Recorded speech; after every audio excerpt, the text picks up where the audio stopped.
Vamos tratar agora da questão da implementação computacional do método de Newton. Nosso algoritmo está escrito aqui, a gente parte de um chute x0, calcula o próximo ponto através dessa recorrência, e quando os dois pontos consecutivos estão próximos, a gente pode parar. Vamos implementar primeiro exatamente como está aqui, e depois a gente vai ter que explorar algumas questões mais delicadas. Então aqui no Scilab a gente começa como sempre, clear, CLC, mode 0.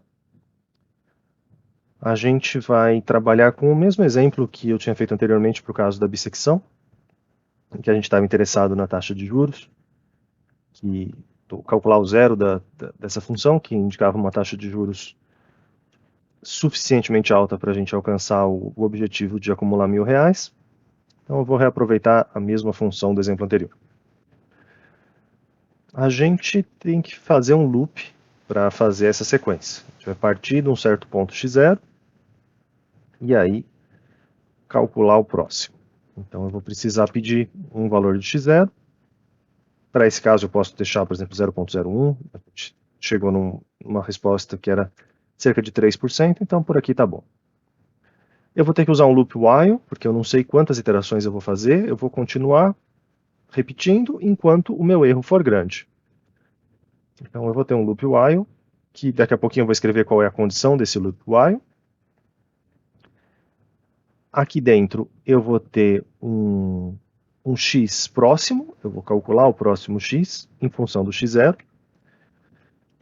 E a gente escreve x0 pensando mais na matemática, mas quando a gente vai implementar esse tipo de método, a gente teria algo desse tipo: x0 menos f de x dividido por f' de x. Essa sintaxe não existe no Scilab, é só para a gente ganhar um pouco de tempo.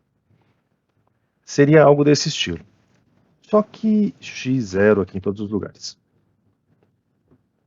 Só que a gente vai ter que atualizar o nosso loop.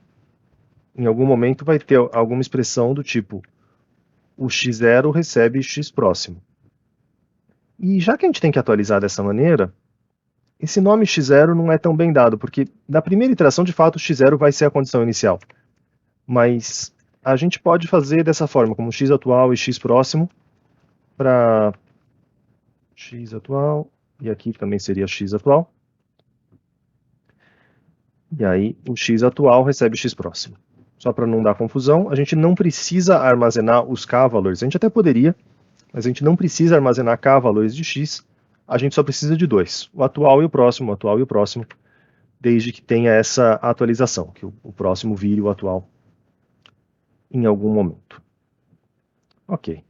Chamar a função f é como está feito aqui. Mas chamar a derivada não pode ser feito exatamente dessa linha. A sintaxe linha no Scilab é para fazer o transposto de um vetor, então isso aqui não pode estar correto. Essa aqui é a função da qual queremos encontrar um zero. E a gente vai ter eu vou criar uma outra função no sentido do Scilab, também com uma cara parecida, mas eu vou chamar de f' de i. E essa f' é a derivada. No caso, eu consigo calcular facilmente a derivada porque isso aqui é um polinômio. Então é só a gente multiplicar aqui por 12, diminuir 1, multiplicar aqui por 7, diminuir 1, apagar a constante, e a gente tem a derivada do polinômio nesse caso. A gente vai voltar a essa questão do cálculo da derivada, porque esse é um dos problemas do método de Newton.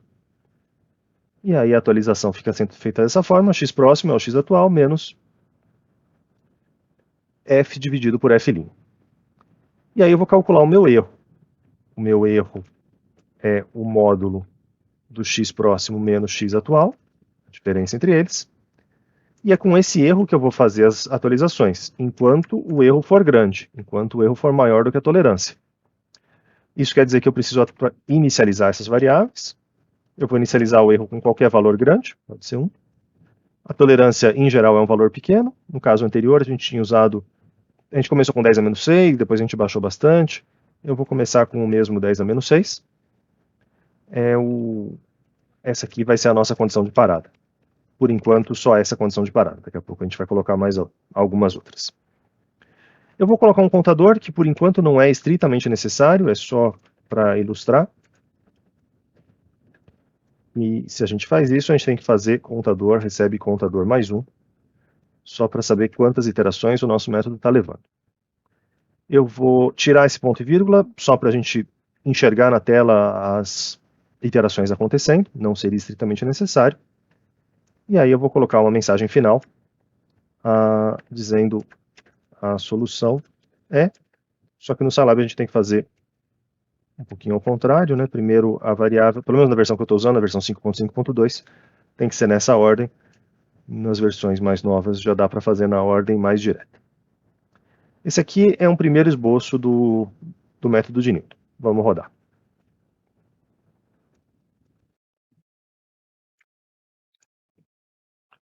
A gente partiu de 001, e aí em 1, 2, 3, 4 iterações, como diz aqui o nosso contador, a gente já chegou na solução com essa precisão que a gente queria. Evidente, com uma tolerância mais apertadinha, isso aqui ia demandar mais iterações. Bom, 10 a menos 8 nem mudou, mas se a gente exagerasse, a gente precisaria de um pouco mais de iterações. Em todo caso, dá para ver como o método é eficiente e como ele converge rapidamente. No entanto, isso nem sempre é verdade. A gente pode ter algumas situações que são um pouco mais particulares. Eu vou ilustrar uma dessas situações um pouquinho mais complicadas. Vamos primeiro criar um vetor.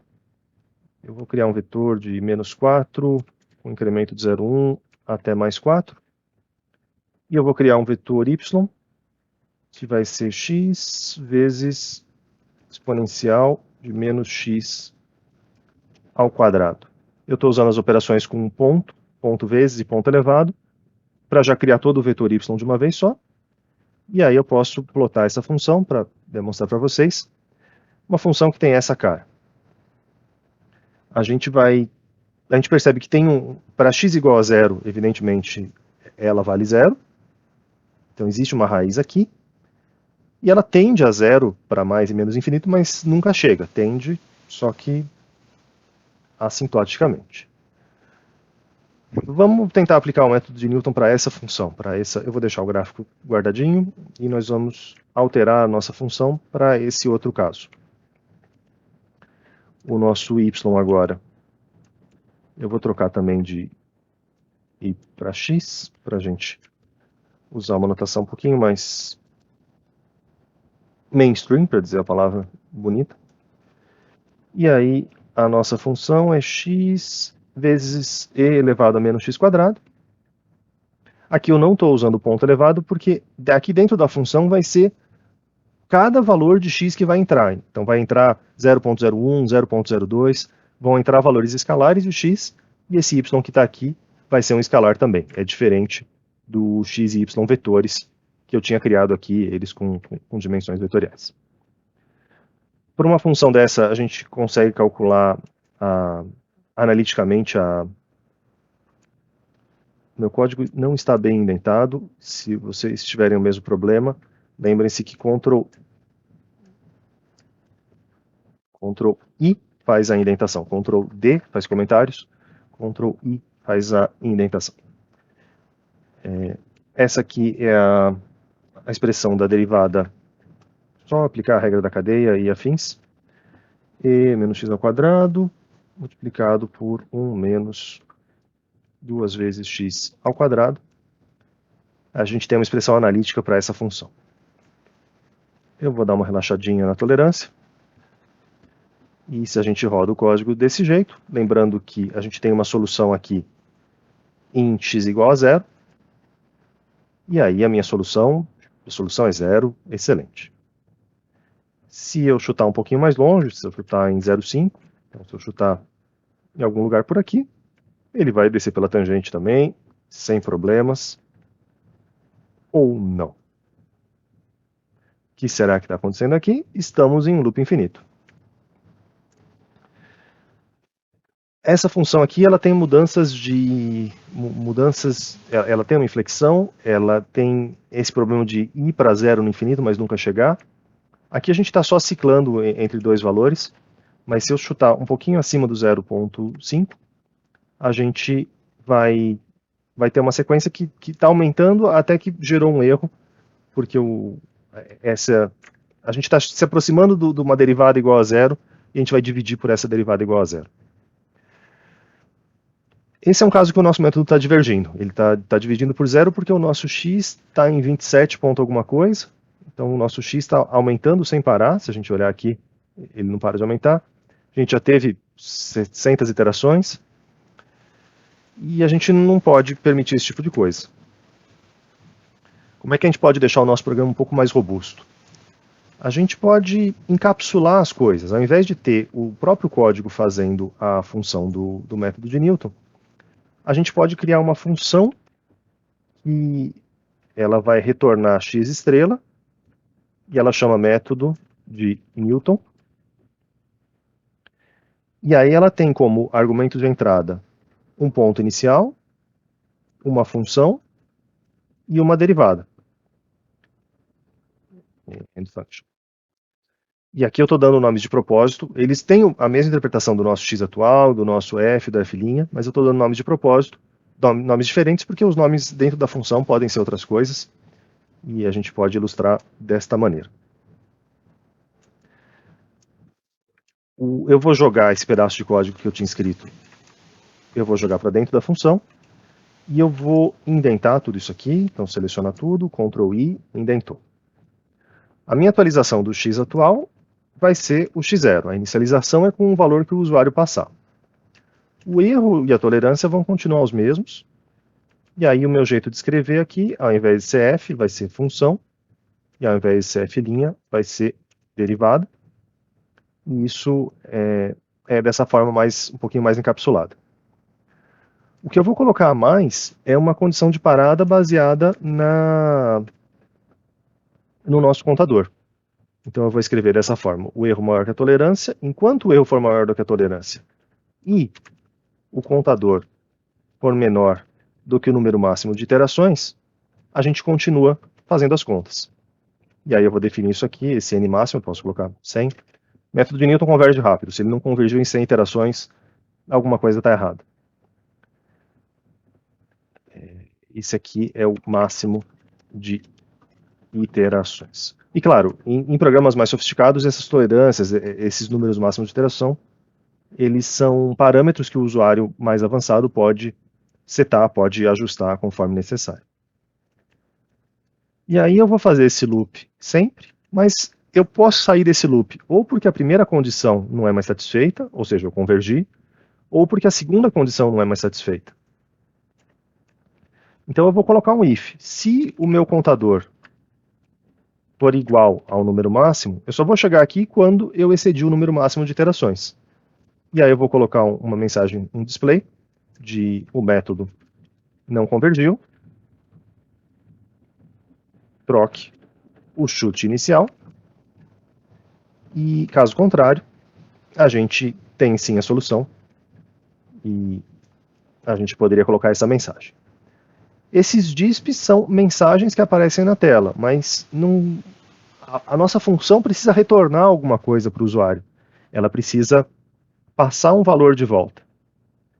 No caso em que a gente não tem uma solução, eu vou passar o valor igual à matriz vazia. Não é uma boa ideia você passar o zero, porque às vezes a solução é o próprio zero. Como é que você diferencia o zero de verdade de um zero no sentido de não encontrou? É melhor você colocar uma coisa vazia, uma coisa que não tem valor, ao invés de um valor que poderia dar confusão. E no caso em que a gente encontrou o retorno da nossa função, entre aspas, essa variável x estrela, vai ter o valor do x próximo. Como é que eu uso uma função no Scilab? Depois que eu criei a função, só queria copiar, a gente copia basicamente esse cabeçalho, e aqui a gente pode dar outros nomes. Então aqui eu vou chamar de solução, para deixar bem claro. Eu vou chamar de x inicial ainda, para dar um outro nome diferente. Primeiro eu vou partir de um ponto que funciona. E a gente vai ter que passar como x inicial. Função e derivada são os nomes internos da função método de Newton. Mas os nomes para o programa conseguir encontrar seria f e f'. e f', que é o caso específico. Quem é a função específica que eu estou trabalhando, quem é a derivada específica que eu estou trabalhando. E se eu rodar o programa desse jeito, x estrela não definido, porque eu chamei de x estrela aqui em minúsculo, e aí ele está me dizendo que a variável x estrela em minúsculo não existe, não existia mesmo. Agora sim, chutando o 0,1, a gente está chegando perto do zero. Esse valor aqui é zero para todos os fins práticos. Se a gente chutar aquele 0,5 que a gente tinha testado anteriormente, o método não convergiu, apareceu a nossa mensagem de alerta, e o nosso valor de solução está como not available, não disponível, ao invés de passar um valor enganoso para o usuário. Essa é uma das vantagens da gente trabalhar com funções. A gente pode encapsular um pouco da lógica e tratar as exceções, tratar os problemas, sendo que o usuário só precisaria fornecer o mínimo do mínimo, a condição inicial, a função e a derivada. Para a gente finalizar o nosso problema, a gente podia fazer, assim como no caso da bissecção, que a gente tinha esse epsilon y, uma tolerância na vertical, uma tolerância no valor de f de x. A gente pode ter também a mesma coisa. Então, além da tolerância, eu vou colocar um epsilon y, que é, vou colocar 10 a menos 8, que vai ser uma, como é que eu chamei aqui? Tolerância no valor de f de x. E aqui eu tinha chamado de epsilon e epsilon y, eu vou manter os mesmos nomes, poderia ser qualquer um, claro, mas eu vou manter desta forma. Então a gente vai fazer as iterações enquanto o erro for maior do que o erro absoluto, o contador estiver pequeno, e a gente tem uma outra condição a mais, enquanto o meu erro na direção y for maior do que meu epsilon na direção y. Eu vou inicializar esse erro na direção y também com um valor grande, e assim como eu atualizo em cada iteração o erro na direção y nada mais é do que a função calculado no x próximo. É o módulo disso aqui, porque a gente pode estar para cima ou para baixo, mas se isso aqui está sendo pequeno, a gente chegou na solução. Do jeito que eu escrevi os ifs, eu já tinha escrito planejando que eu ia colocar essa segunda condição, então eu não preciso mudar essa última parte, porque eu vou entrar nesse primeiro if quando falhou pelo número máximo de iterações. E eu vou entrar no else, seja porque a primeira condição deixou de ser satisfeita, ou a segunda condição deixou de ser satisfeita. Nesse caso aqui, essas duas condições são interpretadas como a gente encontrou uma solução, e é por isso que eu não preciso mudar a parte final do meu código. Só testando essa versão, aqui o nosso código continua funcionando. Depois, quando a gente falar da implementação do método da secante, a gente corrige algumas coisinhas a mais.